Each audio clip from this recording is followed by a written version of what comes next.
We'll be preparing to call on Ms. Chalya Shagaya, Senior Special Assistant to the Presidency on Entrepreneurship Development, CIDE.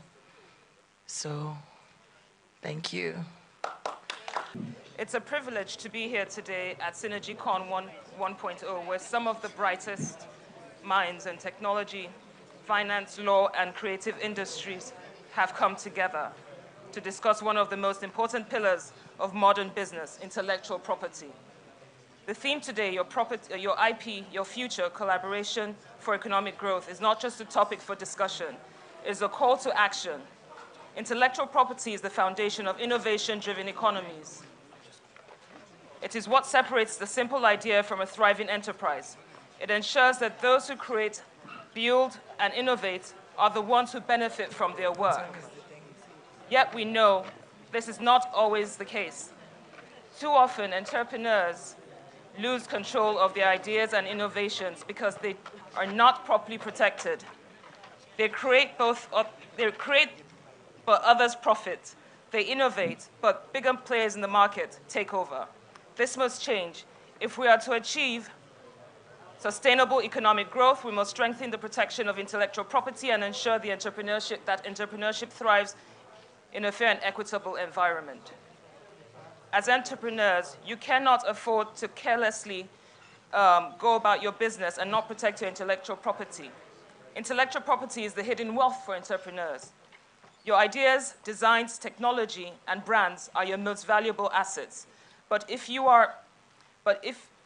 they are not protected, they can easily be taken, copied, or monetized by others, often without your permission or benefit. We have all seen it happen. A fashion designer spends years perfecting a unique pattern, only for a large company to replicate it and mass produce it without credit. A tech entrepreneur develops a groundbreaking app, but without a patent, a bigger firm copies the idea and dominates the market. A musician, or filmmaker creates an original work, yet streaming platforms or businesses use it without fair compensation. These are not just individual losses. They are losses to the economy at large, because every stolen idea is a missed opportunity for job creation. Business expansion and wealth generation also suffer.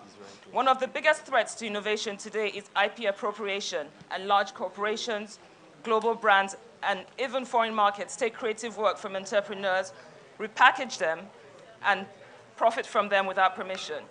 We see it, like I've mentioned, in fashion, especially in our African textiles and cultural designs, as used in global luxury collections without credit or payment.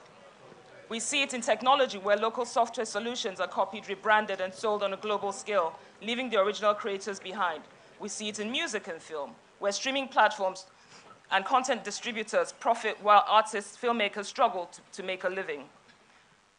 This must change. If Nigeria and Africa are to truly benefit from the creative and digital economy, we must ensure that intellectual property rights are enforced, respected, and monetized fairly. Entrepreneurs, you cannot afford to ignore your IP rights, as I mentioned before. If you do not own your idea, someone else will. Register your trademarks, as my Lord had mentioned earlier in her speech, in her keynote address. Register your trademarks, patents, and copyrights to legally protect your work. Use legal contracts, as was mentioned just now in the panel that just ended. Use legal contracts and licensing agreements to secure fair business deals and collaborations. Leverage technology such as blockchain and authenticate and track ownership of digital and creative works. Seek legal and financial advice to ensure your intellectual assets are properly valued and protected. Your IP is not just a legal matter, it is your business strategy. Beyond protection, collaboration is the future. Tech professionals can help creatives secure and monetize their digital content. Lawyers and policymakers must champion IP rights to ensure fair compensation. Financial institutions need to recognize intellectual property as a valuable asset that can be used to secure funding and investment. When these sectors collaborate, we don't just protect ideas, we build economies, create jobs, and foster innovation.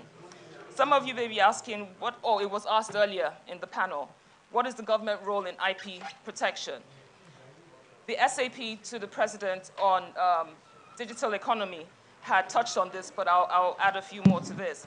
As the Senior Special Assistant to the President on Entrepreneurship Development in Communications, Innovation, and Digital Economy, and also in line with the administration's Renewed Hope agenda, I assure you that we are committed to protecting and empowering the entrepreneurs and startups. We're working to strengthen IP laws to prevent exploitation and ensure fair compensation. Mariam discussed this as well. We're working also to make IP registration more accessible and affordable for small businesses and startups, as well as independent entrepreneurs. We're also working to promote ethical collaborations that ensure local creators and entrepreneurs benefit from their work. However, policy alone is not enough. As entrepreneurs, you must take responsibility for protecting your own work. And businesses must not practice ethical, I beg your pardon. Businesses must practice ethical collaboration. Investors must support innovation in ways that protect creators. Nigeria and Africa are full of brilliant entrepreneurs and creators, innovators, and the like. But ideas alone do not build wealth. Ownership does. Own your ideas, own your future. So today, I challenge you, entrepreneurs, protect your IP and get control of your future, and take control of your future. Investors, is Ian still here? He left, okay. Investors and businesses engage in ethical collaborations that respect intellectual property. Policymakers and institutions strengthen protection so that innovation remains in the hands of the rightful owners. The future belongs to those who create, protect, and collaborate ethically. Your IP is your power. Protect it, and you will shape the future. I extend my sincere appreciation at this point to Femi and Alex on the inaugural event of SynergyCon 1.0. This has been a remarkable event, being that it's your first outing, and I would like to say congratulations. Thank you all, and thank you for the lovely birthday cake that you gave me. Thank you. A round of applause.